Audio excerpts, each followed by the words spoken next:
Καλησπέρα σας. Σήμερα θα δούμε άσκηση από τον έλεγχο αργορίθμων κριτηρίων. Ας πάμε στην πρώτη άσκηση που λέει ποιο ή ποια κριτήρια παραβιάζει ο ακόλουθος υποτιθέμενος αλγόριθμος. Φυσικά πρώτα απ' όλα πρέπει να ξέρουμε ποια είναι τα κριτήρια τα οποία πρέπει να ικανοποιεί ένας σωστός αλγόριθμος.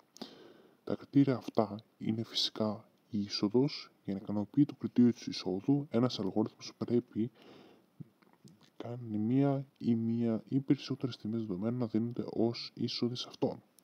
Επίσης είναι η έξοδη, όπου πρέπει να υπάρχει δηλαδή στον αλγόριθμο εμφάνιση, με λίγα λόγια, η καθοριστικότητα, όπου να μην αφήνει καμία αμφιβολία για τον τρόπο εκτέλεσης, αλλά όπως και η πειρατότητα.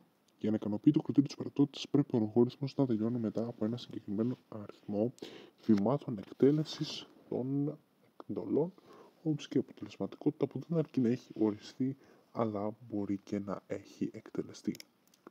Ας πάμε λοιπόν. Όπως βλέπουμε, παραβιάζεται η πειρατότητα γιατί η συνθήκη της όσο επανέλαβε είναι πάντοτε αληθής και η επανάληψη δεν τερματίζεται ποτέ. Επιπλέον φαίνεται ότι παραβιάζεται η καθοριστικότητα γιατί αν το χ είναι ίσον 4, η εντολή εμφάνιση δεν μπορεί να εκτελεστεί.